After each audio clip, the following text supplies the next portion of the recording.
All right, permit me to say this first, in case you do not watch this video till the end. If you are a parent, you have a child or children preparing to write SAT, GCSE, WAEC, NECO, any exams as the case may be, please kindly prompt them, advise them, work hard with them, tell them the importance of them committing to doing this exam. It is once and for all then. You know, it is a very sad situation where a child would come into an examination hall and wouldn't do nothing. I saw one yesterday and my heart bled for his parents. A couple of them though, but this particular boy's own was very much evident. Year 11 exam, equivalent to our WAEC in our home country. You know, he walked into the hall, he just wrote the date, and then his exam number, center number, he did not finish writing it. He didn't complete the rest. And then, just 2 minutes, he laid his head on his desk and he slept for an hour, 40 minutes. I was the exam invigilator standing next by his corner. He slept, proper sleeping. He was snoring.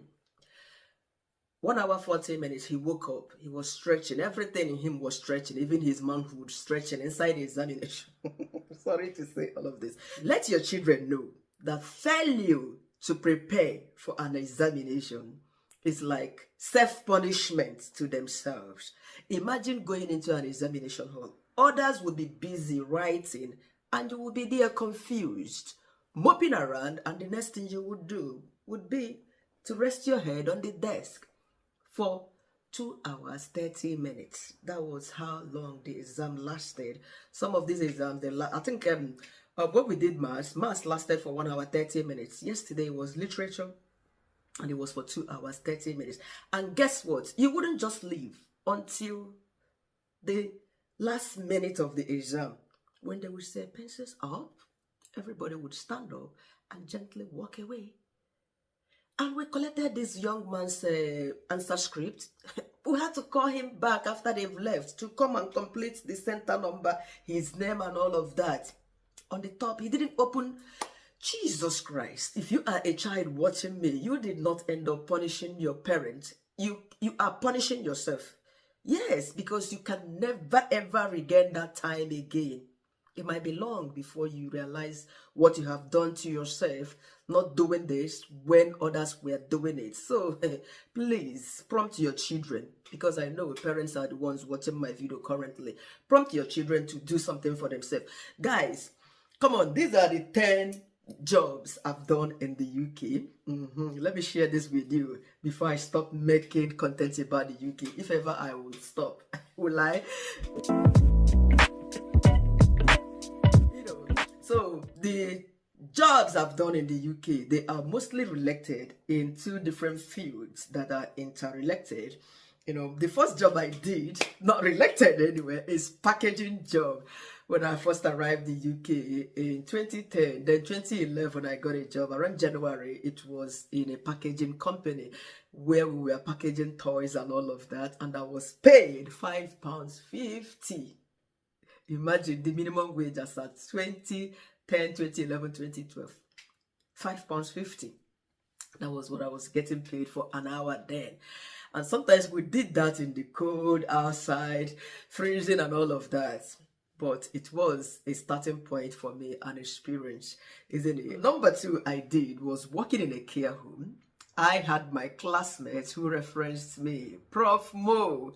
He dropped out of school. Sorry to say that, because he's a Zimbabwean, already a citizen of this country, worked in Key. In fact, right now he's a manager and all of that. He shorted me, you know. Then I was able to, I started my first job in a care home, Accrington nursing home or thereabout. You know, I did that 2 times, and then number 3, I became a healthcare assistant in the hospital.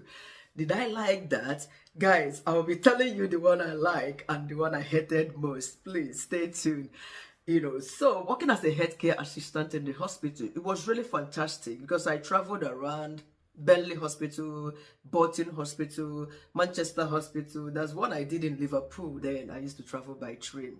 It was a whole lot. You know, the shocking experience I had working in the hospital was the day a lady passed. You know, these people, once somebody dies in the hospital, honestly, they will just cover it up, you know, so that the next patient, especially in an open ward, you know, the way hospital wards are, you know, they wouldn't want the patient by the left or right to notice what has happened. They just covered up. And then a nurse came to ask me, Chi, would you like to come do, is it last office, you know, to dress up the dead body and all? I said, eh? I said, excuse me, ma, I am living alone as a student. I don't have anybody. I don't want to go home and start dreaming. She laughed. She said, okay, that's fine. She called another nurse to help out with that.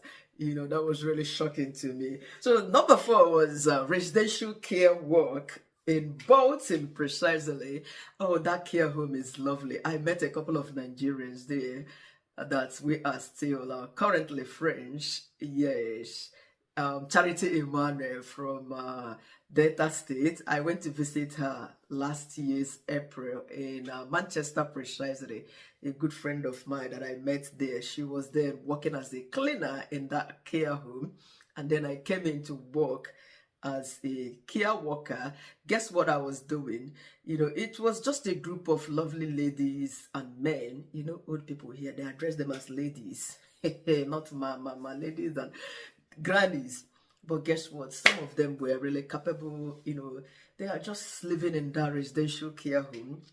Just when it is time for breakfast, they will come out in the dining area to eat lunch. They come out, they eat, they discuss, they go back into their closet or in the living room. You know, they were not really needing much of serious care, but a couple of them there that needed personal care support. You know, so it was lovely. Number 5, support work. One-to-one support. I have done it a couple of times. The first I did was also in Manchester. The job I was being paid cash at hand. I did for my landlady there, a British lady, looking after the stepdad who was a retired British soldier. And I've talked about the kind of care I provided to the man severally of my videos. I would just go in with sit down. I think usually from 11 o'clock until 5 p.m. The wife then was his main carer. He's late now, may his soul rest in peace. You know, so I would go in on Tuesdays, I remember, just to relieve the wife. The wife would just go to town with her children to have drink and spend time. So I would just be home with the man. Yeah, by the time I go in, the wife had already made his lunch and my own lunch. Yes. Hey, God, I enjoyed it, this life. You know, imagine me going to work. They've already made my dinner alongside the person I'll be caring for. So both of us would sit down in the living room. We watch all these British Got Talent, Tipping Toes, all them Who Wants to Be a Millionaire, British House of Parliament, their debates, me and the man would be like that, doing like kids and all of that. It was the man that told me that he didn't really want to be buried when he died, that he would prefer cremation. You know what that means? When somebody dies, they just burn the body and then collect the ashes, and I don't know. So I stopped working when I left for Nigeria in 2013. I stopped doing that job. Yes, in 2013. You know, so let me talk about the second kind of support I've done here. Is also one-to-one. When I supported just one person, it was nice though, even though the person's situation is not something pleasant, you know, but to God be the glory. He's the one advising people now to. He's always grateful. You know, but I go in there. It is always beautiful when you are working on your own. It was a night shift. I worked 10 to 10 a.m., 10 p.m. to 10 a.m. in the morning. I would go in, just give him his medication, and then I go to my room. It's like an office though. I had it to myself alone.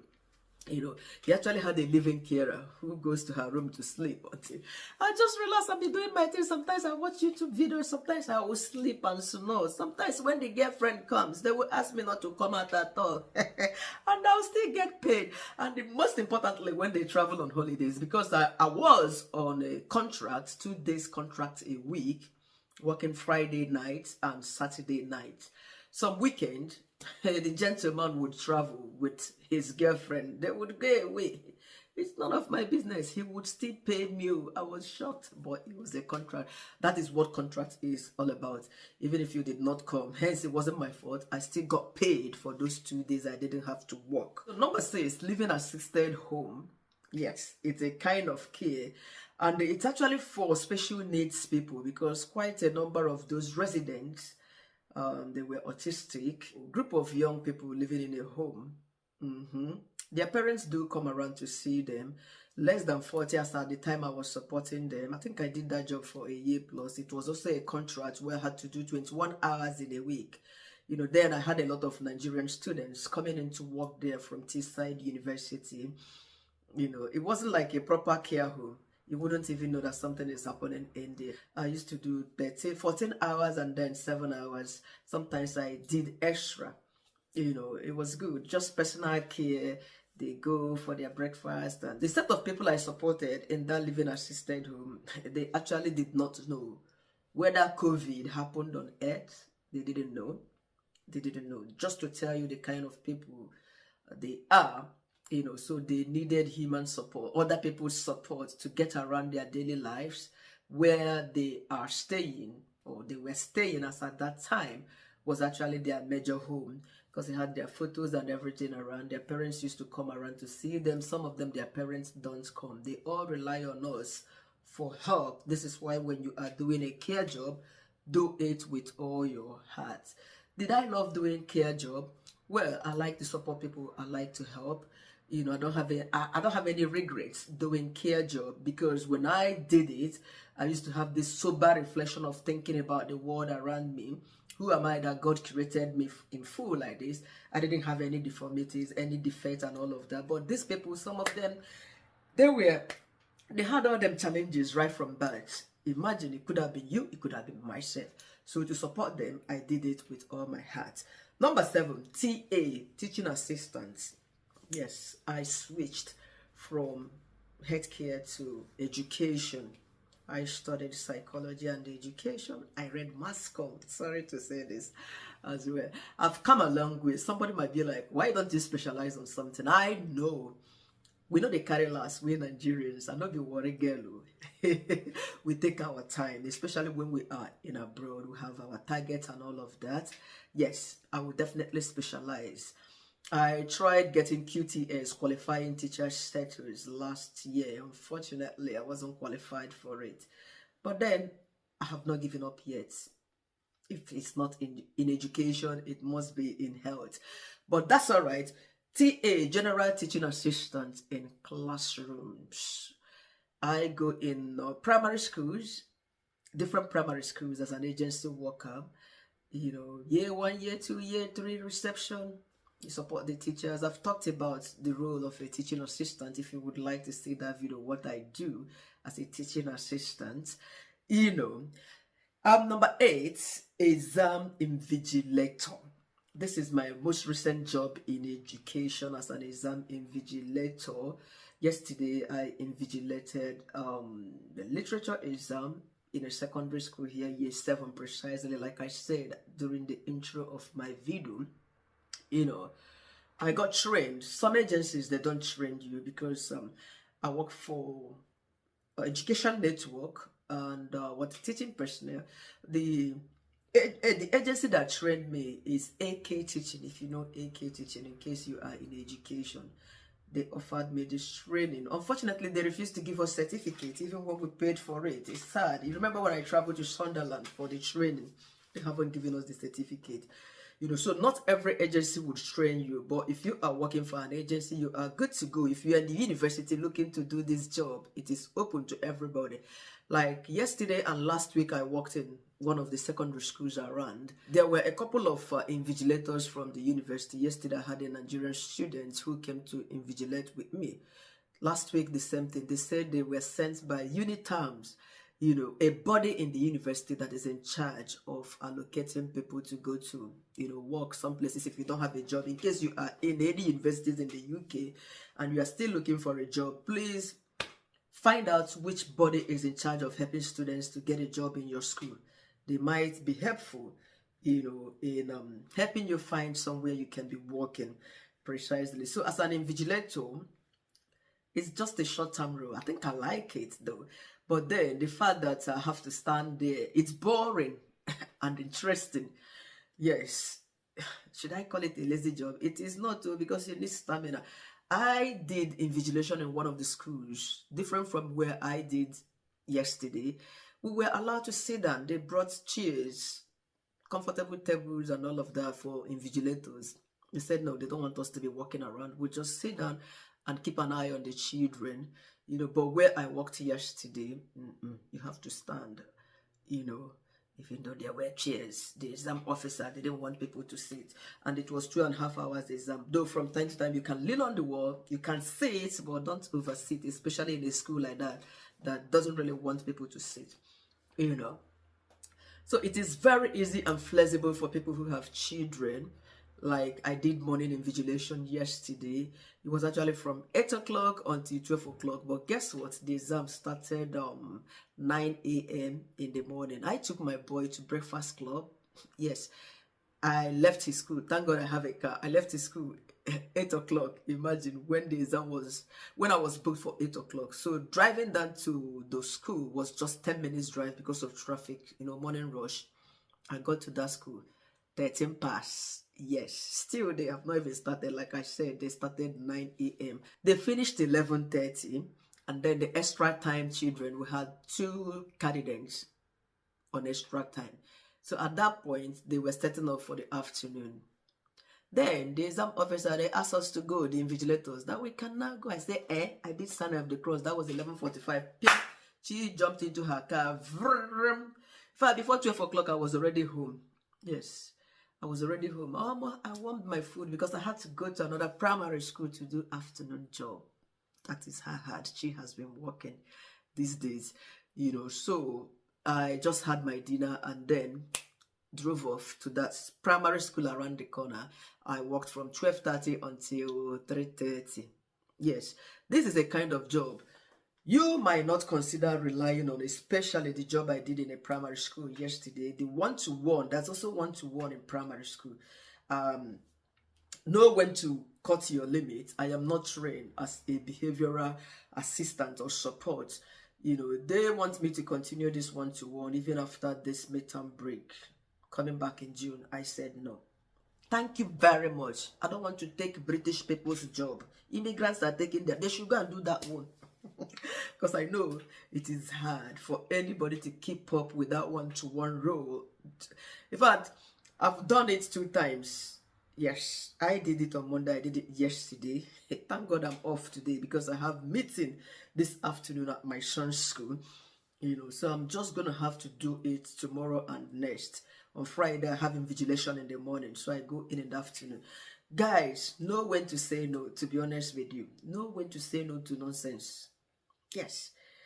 As an agency worker, even tomorrow, even tomorrow, one of my agencies called me to see if I can do full day. I said no, because I've already taken half day. That's from 12:30 until 3:30 tomorrow. So I can't do that full day. This is why it is important. If you are an agency worker, register with 2-3 agencies. It helps a lot.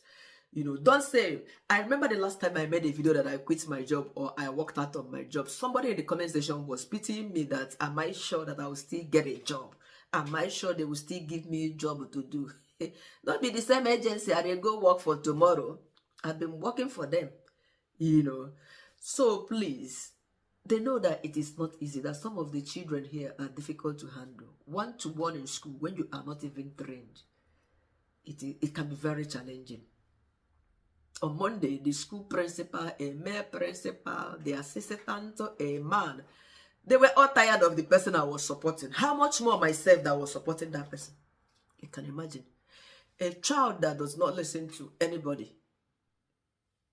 The child is the one telling everybody what to do.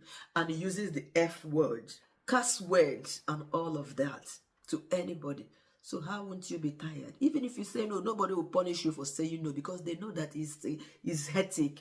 So British people should enjoy their job.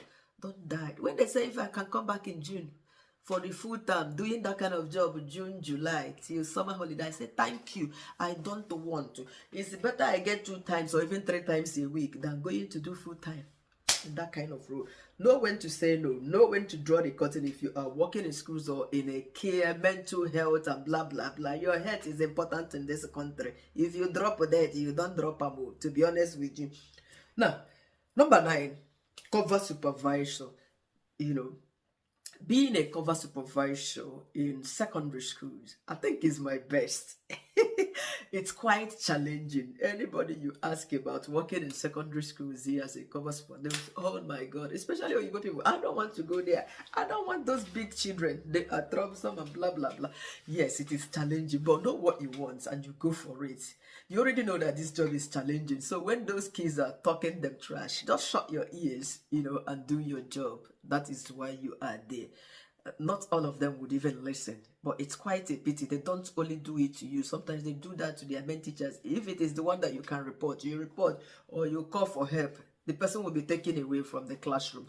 Cover supervisor job. I've talked about what I do as a cover supervisor. You might want to see that video. Why I like it is because it gives me the opportunity to be in charge of my job without no one supervising me. I am in the class with the students. Year 7, year 8 year, 9 year, 10 year, 11. That's SS3 when you are handling them. Normally you do 5 classes or 5 lessons in a day, and guess what, it is never boring because each lesson lasts for a duration of 1 hour. You present the lesson, you can watch them do their exercises, collect the blah blah blah, control your class. Firstly, you take roll call as they are coming into the classroom. The first 10 minutes, use it to take roll call, and then you start your lesson. You are presenting the lessons already prepared by their main class teachers who were absent. That is your job as a cover supervisor. You are in charge. Once they are doing their work, you press the slide, you can sit down, you can address your class, walk around. Hey. So it makes me to be, I think I like it. That is my best. That is my best, no matter how challenging it can be. Number 10 on the list. It's not going to be my worst, but boring. 10, working in the daycare. Hey, Egbenio.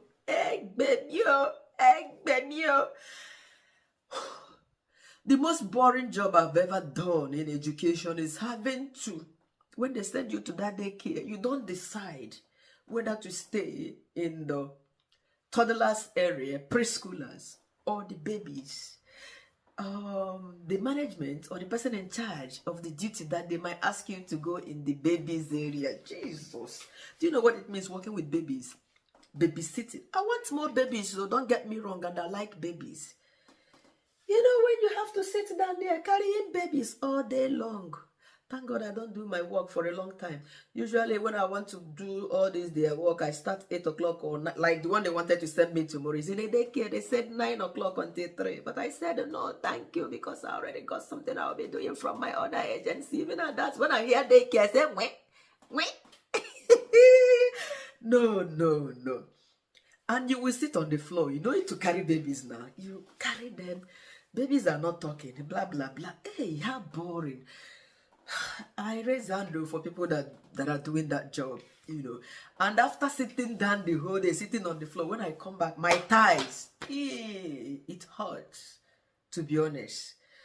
So challenging. I don't think I want to do that job. I can manage to say preschoolers, good, because though they play a lot, toddlers as well, their break is endless. Sometimes, especially now that it's summer. Hey, some schools might keep them outside all day long, toddlers. Especially some daycares, they will stay outside.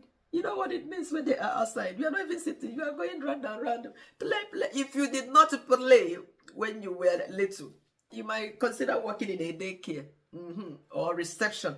Reception, they go out for play, but the number of times they go out to play much higher than the number of, like for year one would just have their first break, 15 minutes break around 10 o'clock, depending on the school.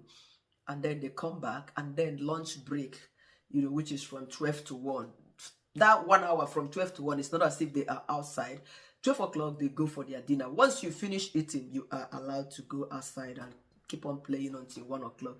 You see, it has limits. But reception, nursery, toddlers, and the preschoolers, they want to rub all the shit on their body. They said it is exploration. They are exploring the environment around them. They want to play. Even when they are inside, if they are not cooking in the cooking area with proper raw food, rice, carrots, everything, they are in the sand pit, construction area. They are wearing their clothes and changing, which is okay. It will keep you busy. If you like to work with children, it will keep you busy. And it's really exciting watching children, exploring the world around them, the way they ask questions. It is amazing. But those babies session, what are you discussing with the babies? Yeah? Apart from when they cry, they crawl, they fall, you carry them. Some would come for you. In fact, they would even want you to carry 3 and 4 at the same time, babies. I know that by now you are expecting me to say, hey, this is the one I don't like most. What are you expecting to hear from me? You will not hear it, that thing you are looking for, because now money I find good and also to learn. What you are expecting, you will not hear. What you are afraid of will not happen, according to Pastor Jerry. Anyway, all of them, I gained experience, working in different fields in education and health as well. And I'm still growing more. I should be talking about retirement now. Unfortunately, I'm not retiring yet. Not be when you don't get a job, you go retire. Anyway, she will still go to school in time to come by God's grace. Thank you once again for watching. Yes, I appreciate your time. Like this video, subscribe to my channel, and keep coming back for more. Sorry that the video is long. I never planned it to be this long. Bye for now.